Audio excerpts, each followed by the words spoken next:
Welcome to the My Career podcast with Pathway CTM. I'm your host for today, and I'm here with Sam, who's a Technical Marketing Apprentice at Sky. She made the brave decision to drop out of sixth form to complete this apprenticeship, which is just amazing. So welcome, Sam. Would you like to introduce yourself? Hi, I'm Sam. I'm a Technical Marketing Apprentice at Sky, and I decided to drop out because, well, to be honest, going back, I sort of knew I wanted to do an apprenticeship. My dad, he was an apprentice, and he sort of knew about the benefits of it and sort of said, if you want to go far in your career, that's the way to go. That's the way forward. And in year 11, I decided to apply for a couple of apprenticeships, didn't get any. So then I thought, okay, I'll just wait and do A-levels. And then when I was looking, I saw the Sky apprenticeship about halfway through year 12. And then I thought, let's just go for it.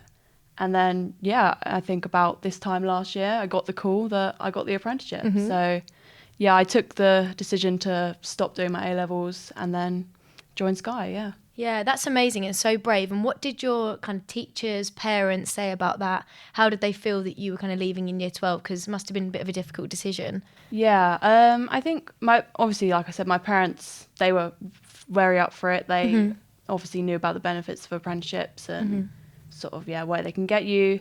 My school, I think they were a bit apprehensive. I was a good student. I got good grades in my GCSEs. I think they probably would have rather me stay and complete my A-levels. But then again, I think once now they know the benefits, and I think I've sort of set an example of what you can do as an apprentice. So I think now they are starting to push it a lot more. Yeah.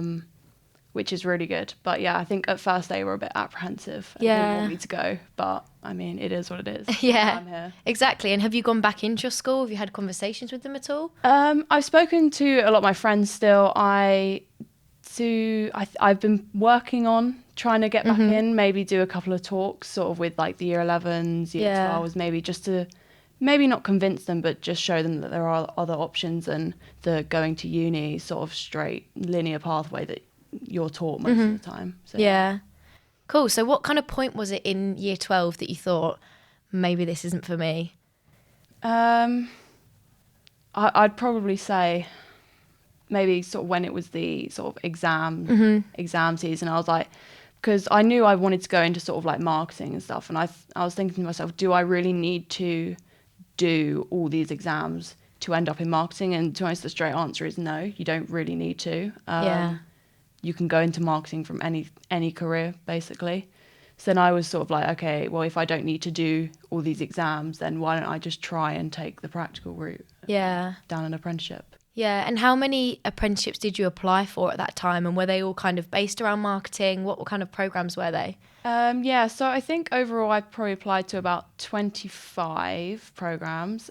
They were all sort of, creative marketing sort of based. I think I got to the final two of one of them and didn't get it, and then the others I didn't really get very far in them at all. And then obviously I got the Sky one. Yeah, that's amazing, because I think that's a real myth around apprenticeships, and when people are applying, they're maybe only applying for 3 to 5, and that's not the way. That's not how it works. Kind of, you need to apply for as many as possible. And like you've said, did you only hear back from those two? Is that why you only had those interviews? Did you get any responses at all? Any feedback? How did you find that? So I think I think most of the apprenticeships I just didn't hear back from them at all, and I know that is a hard thing to take. You've got to realize that there are hundreds, thousands of other people applying for these apprenticeships, so they can't answer to everyone. Even though if you feel like you might be the best candidate, they're not going to get around to you at some point. I think that was a little bit hard at first, but I think you've sort of got to get over that bridge of it might not be you sort of thing. There's just so many other people applying for them. And I think when you're on the other side of it, I've done an apprenticeship myself, you don't realise the kind of scale of the amount of applicants that they're getting, because when you're in school, and I don't know if your school was the same, but apprenticeships weren't really spoken about as much. So you're thinking, okay, maybe I'm a minority in my school, but you're not a minority in the country. So I think the fact that you applied for 25 is amazing, and the fact that you went through the kind of process. How did you find the application process? Were you prepared for it? Did you have help from anyone? How was that for you? I don't know what it is compared to other companies, but the application process at Sky was quite lengthy, I think. Okay. So I probably applied around actually more October, November time. Okay. And then I didn't get the call until March, so like this time Yeah. last year. So I think there were probably about 5 or 6 different stages we had to go through. So assessment centres, telephone interviews, online assessments, that sort of thing. So yeah, it's pretty standard in terms of apprenticeship processes, I think. But yeah, I think another thing as well is there was a long time between each stage. So sometimes you might do one stage and then it's like you might not hear from them from a couple of weeks, and then you sort of think, oh, maybe I've not got it. Like they probably haven't forgotten about you. Yeah. Like they still have a lot of people to go through essentially. So yeah, I think just be prepared. It will probably take a while. There's a lot of people, but yeah. Definitely. Yeah, and it's a really good point because we work with about 60 employers and some of them are opening in September for following September start. The process is really long, and that's just because they want to make sure that they evaluate everyone and everyone can get their applications in. So it is quite tough. Was yours like in person? Was it virtual? How kind of was that process? Ours was all virtual. Okay. Even our like assessment centre, that was virtual. But I think from now on, I think they might be in person. Yeah. I'm not 100% sure, but I think before COVID they used to be in person. But yeah, everything was virtual for us. Yeah. How did you find that quite difficult or? I don't think it was too bad, to be honest, because I mean after doing years of Zoom. Zoom and Google Meets and whatever, it was quite the norm, I think. Yeah, it's just a different way of interviewing, I guess. You know, like parents and teachers maybe haven't done that before, so the advice is out there, but it's just, you know, is it in your network? So then you got your apprenticeship at Sky and you started there in September. Tell us a bit more about how that's gone, how you're finding it so far. Yeah, so it's amazing. I think I definitely tell people it was a big risk, but I have no regrets. Yeah. That's what I tell people. But yeah, it's been amazing. My team is amazing.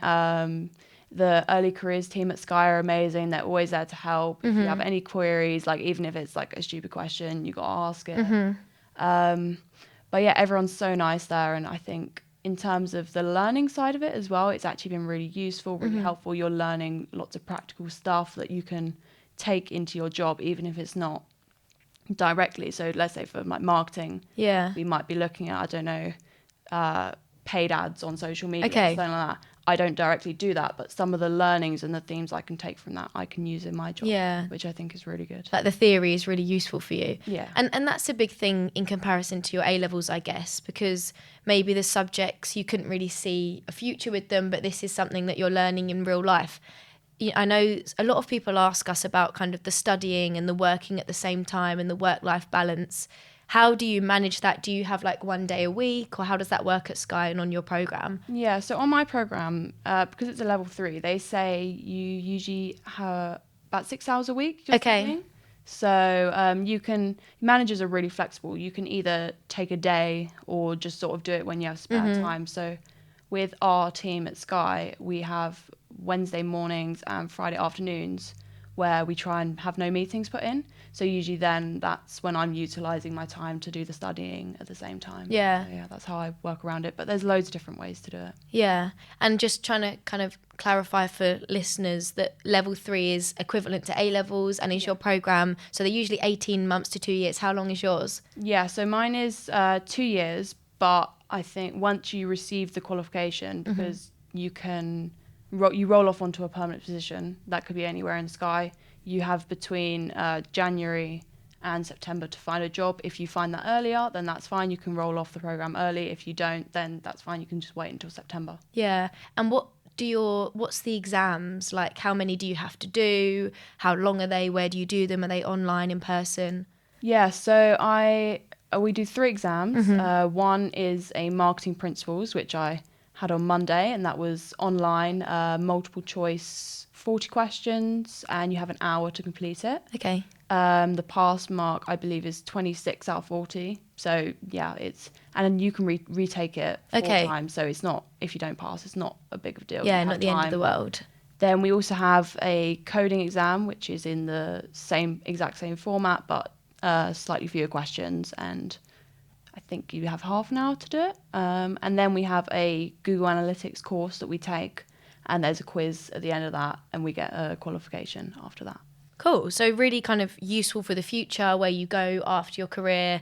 And I think the fact that you've kind of chosen that instead of completing your A-levels is, yeah, an amazing thing to do. So would you be looking to stay at Sky afterwards? Do you get offered a role? What's the process behind that? I'm not 100% sure yet, because I've still got obviously this year to go. But Yeah.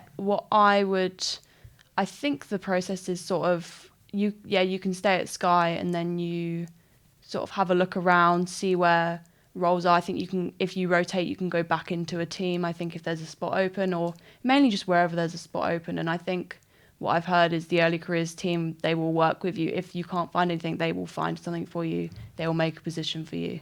Cool. And I just want to touch on something that we spoke about before the recording, in terms of a school trip that you went on and why you went to Sky. So, tell me a bit more about that. Yeah, so what Sky do is they have a lot of school trips come in, usually primary school, year 5, year 6, and they take them around the studios for a day, and then you can make a trailer, or you can film a news, like Sky News sort of section, which is what we did. And I think in year 5, my school teacher, she brought us along to Sky. I think there was about 30 of us. We absolutely loved it. Like, we got to film. I think I was behind the camera doing some of the camera work and the script writing, and it was amazing. And I think from then, I just loved the vibrancy and like the sort of feeling and the energy that Sky gave off. And I was like, I want to work. Like, I want to be here when I'm older. And I know it sounds really cliche, but like, I am now here. It's like full circle. It's like a full circle round. And my manager was saying, because he used to help out and volunteer. Okay. He was like, you're the first person I've seen that's done that and come full circle. Yeah. Sort of thing. So yeah.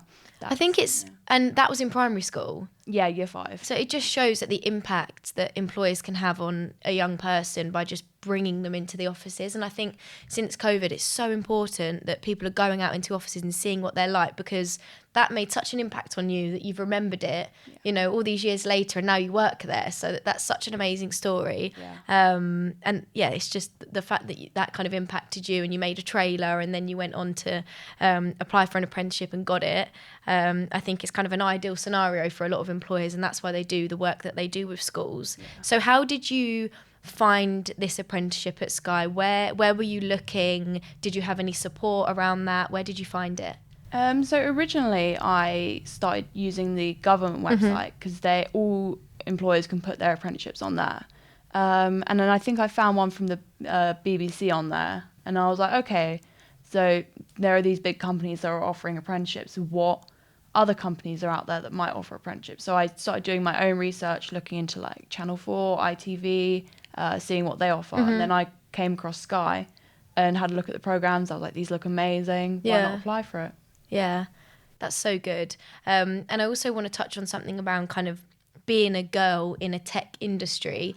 How do you find that? It's something that we're always trying to inspire young girls to get into tech, and and not be afraid of these businesses if they are currently male dominated. How is that at Sky, and how do you kind of find being a young girl in a tech industry? Yeah, I think getting more girls and women in tech is something that's really important to me, definitely. I see the benefits of having a more diverse sort of range of ideas coming from different people, from different backgrounds. And I think in my team it's pretty 50-50 split, but in other like dev teams I work with, they are mainly male orientated. And I think, like, yes, it can be intimidating going into a team that is mainly male, but I think what I would say is you have nothing to worry about, really. Like, you are there, you got that job for a reason.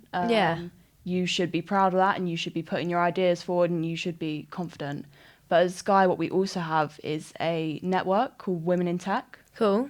Which is sort of like a community where all women in tech roles all across Sky, not just now, or like not just Sky Mobile or something like that. And we all come together and we all have these events just to sort of showcase what we're doing, and like, we are here sort of thing. Yeah. Which I think is really great. Yeah. And what kind of advice would you give for young girls looking to get into the tech industry or looking to get into an apprenticeship in general? If they were in a similar position to what you were in last year, what advice would you give them, or kind of where would you tell them to go or explore, things like that?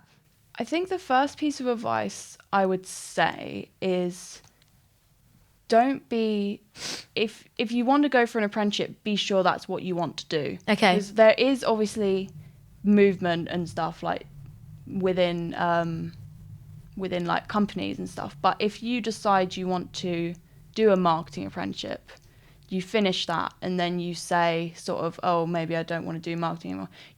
You haven't necessarily, but you may have slightly pigeonholed yourself a little bit and cornered yourself. So I think just be sure that's what you want to do. Yeah. But if it is what you want to do and you want that job, I'd say go for it. Yeah. Don't worry about what other people say, what other people might think about you doing an apprenticeship.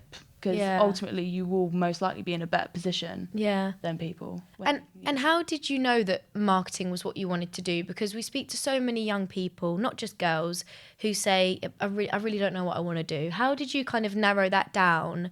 Was it from your parents? Was it from kind of extracurricular activities? How did you find kind of what your kind of key goal, I guess? Yeah, so, I mean, my dad works in engineering and my mum's a teacher, so I was pretty much the opposite to them. But I think it started from my like media, doing my GCSEs. And I think I picked media as like a last minute, I don't have anything else to pick. Like I'd done PE, history, that sort of stuff. And I was like, I'll just do that. That sounds fun. And then when I think I showed up to like the first couple of classes and then we were sort of doing that sort of marketing and the practical work. And I was like, oh, okay, I actually really like this. And this is something that I might want to do when I'm older. And then as it progressed and we did the coursework, I was like, okay, yeah, I'm serious about this. Yeah. And is it kind of the creative side, and how does what you learn in media studies at GCSE and then through to kind of a bit of A-levels, how does that transfer in your role today? What do you kind of pick up from that? Yeah, so a lot of it is, so the sort of more creative side of it is, obviously, I think for my coursework, we had to design a magazine. Okay. Yeah. We had to do a magazine and sort of taking the creative elements from doing that and putting that into my role today. I guess where I am, because I work in email, I guess it more be the designing of the emails, looking at how we can improve it, how we can make it more visually attractive for customers when they sign up. Yeah. And then we look a lot at data as well, and sort of that's the majority of my role, sort of looking at trends, why people prefer that to that, sort of why this email might have more clicks or more opens. I think that's something I really took and sort of as a foundation for my media GCSE, and have really developed that in my role now. Yeah. And did you include that kind of thing in the application process when you were applying to Sky? Because like you said, that they're really competitive programs, apprenticeships, and perhaps you would have been younger than the normal people that would have been applying for them. So why do you think that you were that person that got the role, and what do you think made you stand out? I think one of the things I think I'm going back to obviously I had the backstory. I think that probably did play into it a little bit. Maybe. Yeah. But I think I just had I think I showed a lot of passion for it. Yeah. And because I'd been doing like marketing stuff for like the school and stuff. I've been helping out, even just like writing something for the newsletter, sort of doing bits for that. I think just showing that passion, and even if it doesn't have to be in a job, even if you're doing something on the side, like just showing that's what you want to do and you're here and you're not just going to leave like after you finished. Yeah, and being enthusiastic I think is key, and also being yourself. Like you were so authentic in the fact that you had that story and it had really kind of been ingrained in your brain since you were in year 5 that was such an impactful organisation. And we always say that and offer that advice to young people is, if you turn up and you've got the research and you've got the enthusiasm and the passion and you're also just being yourself, then that the employer is going to love it, and they're going to, see that you could be a future apprentice with them. Thank you so much. That's been so useful. And I just kind of wanted to end on a bit of advice that maybe people in your position might be in. They might not be enjoying sixth form or college, or, in year 12 or 13 thinking about their alternative options. Do you feel like you've made the right decision and been supported through that? How have kind of Sky reacted to that and been supportive of you in your program? Just because we know that sometimes young people don't want to go into the corporate world or, into these big organisations because they feel like they're too young. So any advice around that would be really helpful. Yeah, I guess at first it was probably a bit of imposter syndrome. Don't feel like I should be here. I definitely had that for the first couple of months. But then once as you settled into your team and I settled into my team, it was sort of, yeah, I do deserve to be here. Like, it doesn't matter of age. Like, I've got the skills. Like, they picked me for this job. I'm obviously sort of good enough for this. And I think it's just keeping that in your mindset. It doesn't matter, like, how old you are, where you come from, or anything like that. If you've picked that job, they think you can do it. So just go for it. Go for it. Yeah. No, thank you so much. And thanks, Sam, for coming along today and sharing your story. It's been really useful. And, a young girl who left school, it's just amazing that you're kind of in Sky and living that dream that you had in year 5. So thank you so much. Thank you for having me. No worries.